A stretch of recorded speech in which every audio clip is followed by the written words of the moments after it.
YouTube channel Navodaya classes 2020 में आपका हार्दिक स्वागत है। दोस्तों, पिछले वीडियो में हमने जो सिंप्लीफिकेशन था उसका जो very important question part third था वो पूरा कर लिया था और उसी के साथ हमारा जो सरलीकरण चैप्टर था सिंप्लीफिकेशन वो पूर्ण हो चुका था। और आज हम नए चैप्टर के साथ शुरू करेंगे। चैप्टर का नाम है मापन या फिर मेजरमेंट। Measurement MEASUREMENT। मेजरमेंट मापन। मापन किसी भी चीज को मापते हैं मेजरमेंट कहलाता है। अब इसमें पहले हम देखेंगे समय। समय को किस में मापते हैं, कैसे मापते हैं। समय सबसे पहले है समय पद्धति। समय को कैसे मापते हैं तो दोस्तों आपको पता है कि समय को मापने के लिए बहुत सारी इकाइयां होती है। मिनट होते हैं, मिनटों में भी काउंट करते हैं, घंटों में काउंट करते हैं, कभी कभी दिनों में काउंट करते हैं, वीक, सप्ताह में या फिर वर्ष में, महीनों में, कई अलग अलग इकाइयों में हम काउंट करते हैं समय को। लेकिन जो समय की सबसे छोटी इकाई है, सबसे छोटी इकाई, सबसे छोटी इकाई, सबसे छोटी इकाई है, यूनिट है, वो है इकाई, यूनिट। जो सबसे समय को मापने के लिए सबसे छोटी इकाई है वो है सेकेंड। क्या है? सेकेंड। सबसे छोटी इकाई है वो क्या है? सेकेंड। सेकेंड सबसे छोटी इकाई है, उसके बाद मिनट है, उसके बाद घंटे है, उसके बाद दिन है, उसके बाद सप्ताह है, उसके बाद महीना है, उसके बाद वर्ष है। ऐसे कई और इकाइयां भी है। तो आपको बता दूं कि सबसे छोटी इकाई सेकेंड है और 60 सेकेंड जब होते हैं तब 1 मिनट हो जाता है। यानी कि 60 सेकेंड बराबर 1 मिनट होता है। सबसे छोटी इकाई 60 है। 60 सेकेंड जैसे ही 60 हो जाएंगे पूरे तो वो 1 मिनट में हो जाएगा। यानी कि 60 सेकेंड है वो 1 मिनट के बराबर है। वैसे ही 60 मिनट है वो 1 घंटे के बराबर होता है। मिनट वो 1 घंटे के बराबर होता है। ठीक है। अब 1 घंटे के बराबर 60, मतलब कि 60 मिनट 1 घंटे के बराबर होता है। और जो घंटे के बाद उससे बड़ी इकाई कौन सी है? एक दिन की, एक डे। एक डे में 24 घंटे होते हैं। कितने घंटे होते हैं? 24 घंटे होते हैं। और 24 घंटे होते हैं, इसमें हम दो देखते हैं कि AM होता है और PM होता है। दिन में कभी हम टाइम देखते हैं तो 11:55 पीछे AM लिखा हुआ होता है। कभी हम देखते हैं तो 2:30 पीछे PM लिखा होता है। तो ये AM और PM क्या होते हैं और कब इनको यूज करते हैं वो भी देख लेते हैं साथ साथ में। तो AM होता है वो हम रात का जब 12 बज जाता है, आधी रात होती है तब 12 बजते हैं। रात की 12 बजे से रात होती है, आधी रात को जब 12 बज जाती है वहां से स्टार्ट होकर AM, और जब अगले दिन दोपहर 12 बजती है उस वक्त तक समय AM रहता है। सॉरी, जैसे कि 12 से 1 मिनट पहले 11:59 तक, 11:59 तक AM रहती है। यानी कि 11:59 होते हैं तब तक AM रहती है। जैसे ही 12 बजते हैं उसके बाद PM हो जाती है। यानी कि जो आधी रात से लेकर दोपहर के 12 बजे तक AM रहती है। उसके बाद दोपहर के 12 बजे से जो फिर रात को 11:59 होती है, यानी कि 12 बजने वाले होते हैं, उस वक्त तक PM होता है। जैसे ही रात की 12 बजती है फिर AM लग जाता है। फिर दोपहर 12 बजे तक AM चलता है। जैसे ही दोपहर 12 बजती है फिर PM शुरू हो जाता है और फिर रात को 11:59 तक PM रहता है। और फिर रात को जैसे 12 बजती है फिर AM हो जाता है। तो कभी आपने देखा होगा सुबह सुबह 10 बजते हैं तो 10 बज के पीछे AM लिखा होता है। तो क्यों लिखा होता है? क्योंकि सुबह सुबह 12 बजे तक AM रहता है, उसके बाद जैसे कि 3:30 हो गई दोपहर की, तो फिर PM शुरू हो जाता है। उम्मीद करता हूँ ये AM और PM का कॉन्सेप्ट आपको समझ में आया होगा। अब ये एक दिन में 24 घंटे होते हैं, ये पता चल गया। अब एक वीक होता है, सप्ताह होता है, वीक सप्ताह कह सकते हैं हम। एक सप्ताह होता है, उसमें 7 दिन होते हैं। कितने दिन हो गए? 7 दिन होते हैं। और 7 दिन आपको पता है, Sunday, Monday, Tuesday, Wednesday, Thursday और सैटरडे, फ्राइडे, सैटरडे, ये 7 दिन होते हैं एक सप्ताह में। और फिर सप्ताह से बड़ी यूनिट क्या आ जाती है? एक मंथ। एक मंथ में कभी 28 दिन होते हैं, कभी 29 दिन होते हैं, कभी 30 दिन होते हैं और कभी 31 दिन होते हैं। और नॉर्मल अगर बात करें सप्ताह की तो 4 वीक होते हैं। नॉर्मली 4 वीक होते हैं, कभी कभी 5 हो जाते हैं, पर नॉर्मली 4 वीक रहते हैं सप्ताह में। 7 चुके 28, ठीक है, तो 4 वीक रहते हैं। अब ज्यादातर मंथ ऐसे है जहां पे सिर्फ 30 और 31 का ही महीना रहता है। कौन सा? 30 और 31 का। अगर आपको पता नहीं है कि 30 और 31 का महीना कौन कौन से महीने 30 और 31 के होते हैं, तो वो भी मैं बता देता हूं आपको कि जनवरी, ये फरवरी, फिर मार्च, अप्रैल,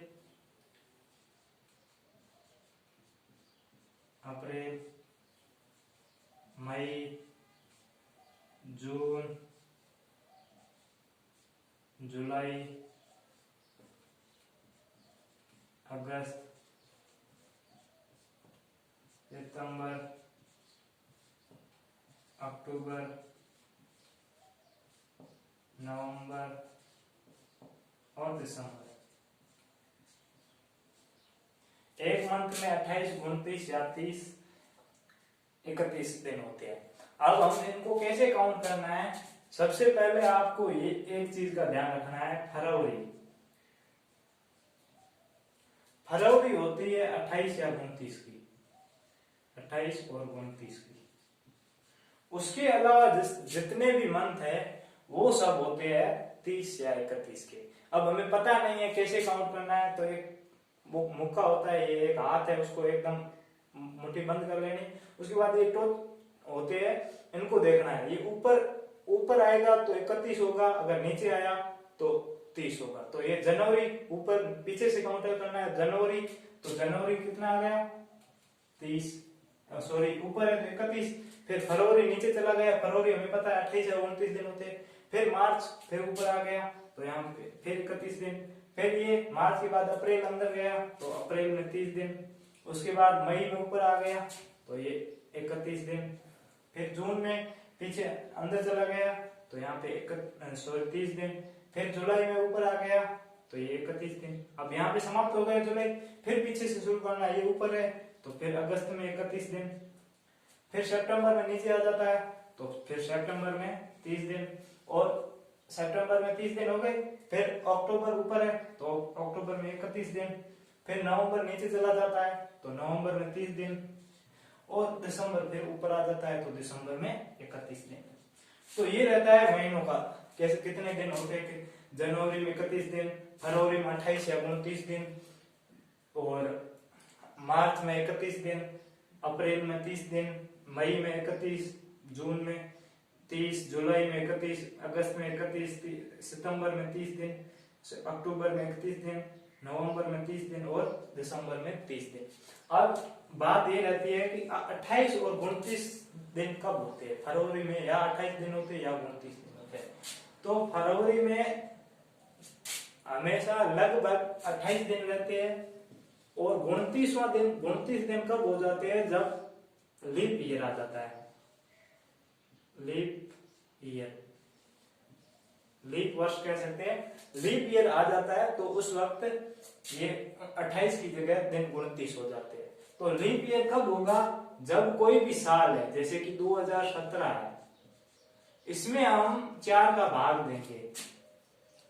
आपको पता है 4 की भाज्यता का नियम क्या है कि पीछे वाले 2 अंकों में 4 का पूरा पूरा भाग चला जाता है, तो उसमें 4 का भाग पूरा पूरा चला जाएगा, अन्यथा भाग नहीं जाएगा।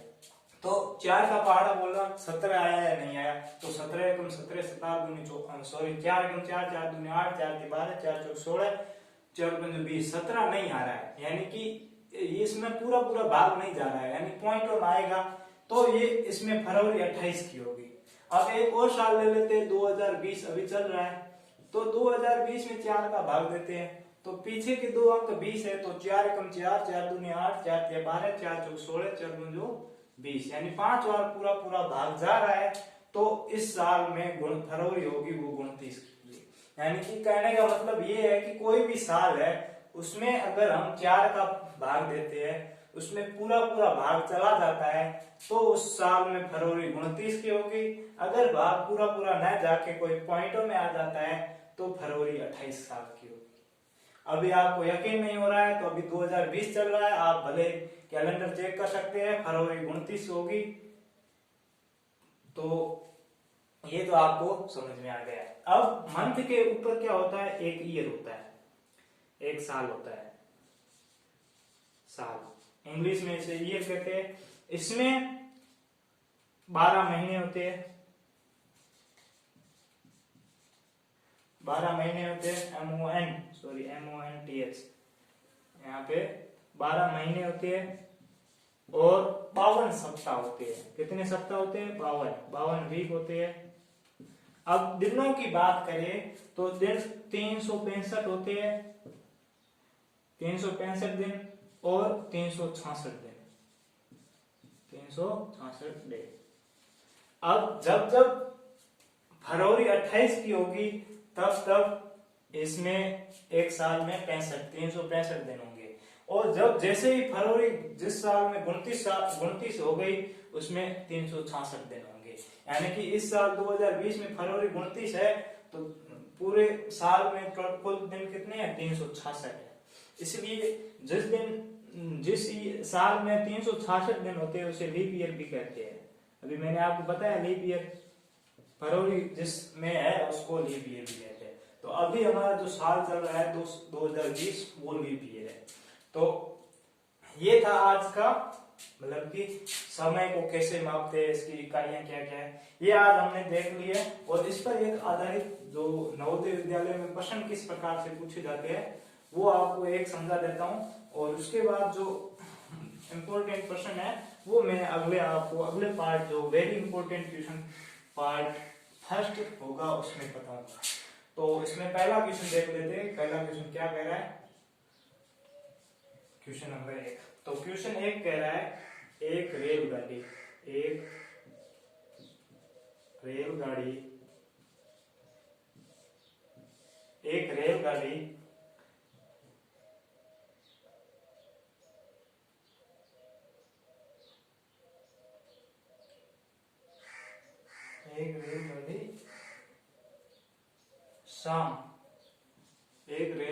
शाम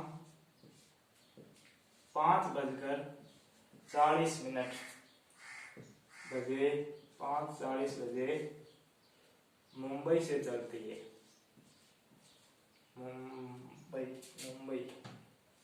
मुंबई से चलती है। कोई ट्रेन है वो शाम को जो 5:40 होते हैं तब मुंबई से चलती है। अब मुंबई से चलने के बाद मुंबई चलती है और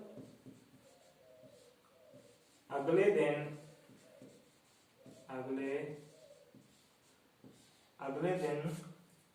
सुबह 10:55 10:55 बजे नई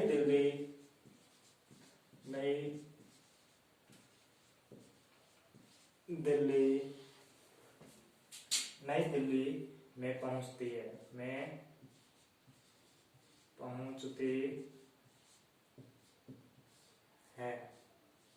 नई दिल्ली पहुंचती है। ठीक है। रेलगाड़ी द्वारा लिया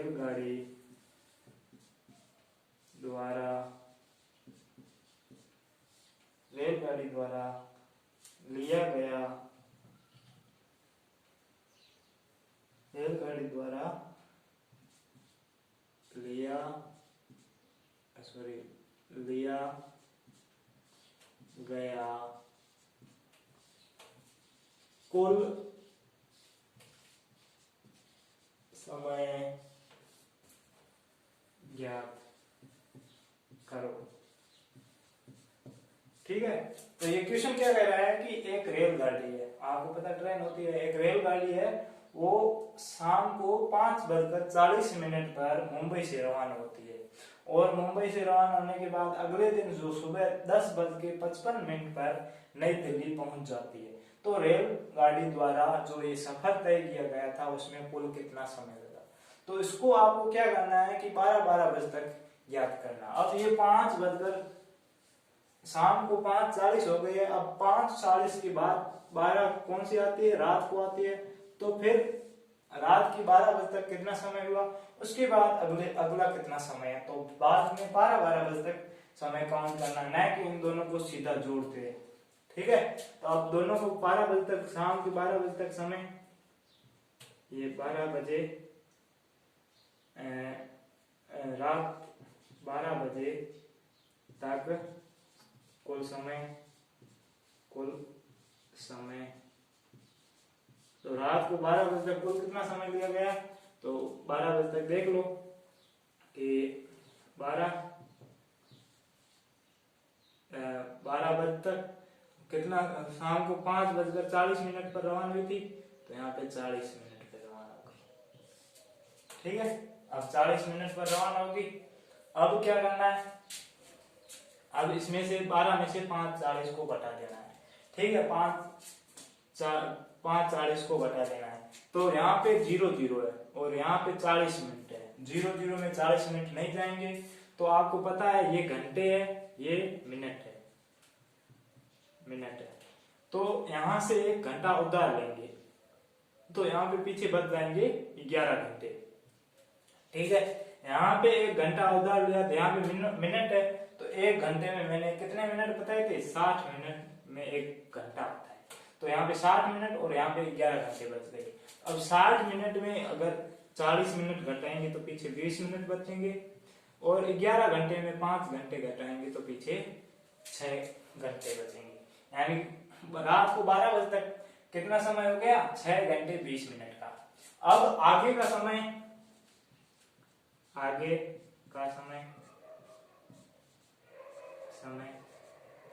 तो अब 12 बजे से लेकर सुबह 10:55, यानी कि कितना समय हो गया, 10 घंटे और 55 मिनट, तो 10 घंटे और 55 मिनट। आगे समय कितना हो गया, 10 घंटे और 55 मिनट, क्योंकि अब देखो ये घड़ी है, यहाँ पे 12 बज गए। अब 12 के बाद सुबह लेकर 10 बजे तक, यानी कि कितने, 1 2 3 ऐसे करेंगे तो 10 घंटे 55 मिनट आ जाएगा। अगला समय सीधा जोड़ देते हैं। अब इनको अगर जोड़े तो यहाँ पे 5 2 और 5 7, यहाँ पे 6 और 10 16। ठीक है। अब 16 घंटे 75 मिनट, ये उत्तर हमारा आ गया। पर ऑप्शन में ये नहीं होगा, क्यों नहीं होगा, कि आपको पता है कि मिनट 60 से ज्यादा नहीं होते, तो मिनट 60 से ज्यादा नहीं होते हैं, तो यहाँ पे 75 मिनट है, 75 में से 60 मिनट घटा दो। 60 मिनट हम घटा क्यों रहे हैं कि 60 मिनट यहाँ से घटाकर इधर घंटों में जोड़ देंगे, तो यहाँ से 60 मिनट घटाया तो पीछे बच गए 15, तो यहाँ से 1 घंटा यहाँ पे ले लिया, तो यहाँ पे कितने घंटे हुए, 17 घंटे, पीछे मिनट कितने बच गए, 15, यानी कि 17 घंटे 15 मिनट रेलगाड़ी द्वारा लिया गया कुल समय है। दोस्तों उम्मीद करता हूँ कि ये क्वेश्चन आपको समझ में आया होगा। अगर ऐसे ही आप हमारे क्वेश्चनों को अंत तक देखते हैं तो आपको बहुत फायदा होगा। जवाहर नवोदय विद्यालय प्रवेश परीक्षा कक्षा 6 में आप शायद, क्या आपकी पूरी मेहनत रही तो आप जरूर नवोदय विद्यालय कक्षा 6 का जो प्रवेश परीक्षा होती है उसे पास कर लेंगे। अगर आपको कोई दूसरे क्वेश्चन है जो आपको समझ में नहीं आ रहे हैं तो वो मैंने आपको पहले ही बताया कि हमारे व्हाट्सएप ग्रुप का लिंक आपको डिस्क्रिप्शन में मिल जाएगा, वहां से आप हमारे व्हाट्सएप ग्रुप में जुड़ जाना। वहां पे आपको आपके सभी प्रश्नों का उत्तर मिलेगा और आपको अन्य भी मैं आपको पता है कि व्हाट्सएप ग्रुप का लिंक डिस्क्रिप्शन में दिया हुआ है। तो ऐसे ही मैं इस प्रश्न को तो यहाँ पे एक प्रकार के लिए इस एक प्रकार को एक क्वेश्चन समझाता हूँ और उसी प्रकार पर आपको और भी ज्यादा क्वेश्चन चाहिए आपको मिलाने के लिए तो हमारे व्हाट्सएप ग्रुप से जुड़ जाना।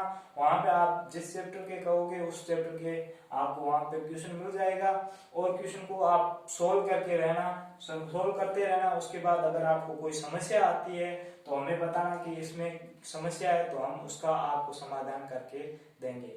तो दोस्तों आज के लिए इतना ही। धन्यवाद। जय हिंद, जय भारत, वंदे मातरम।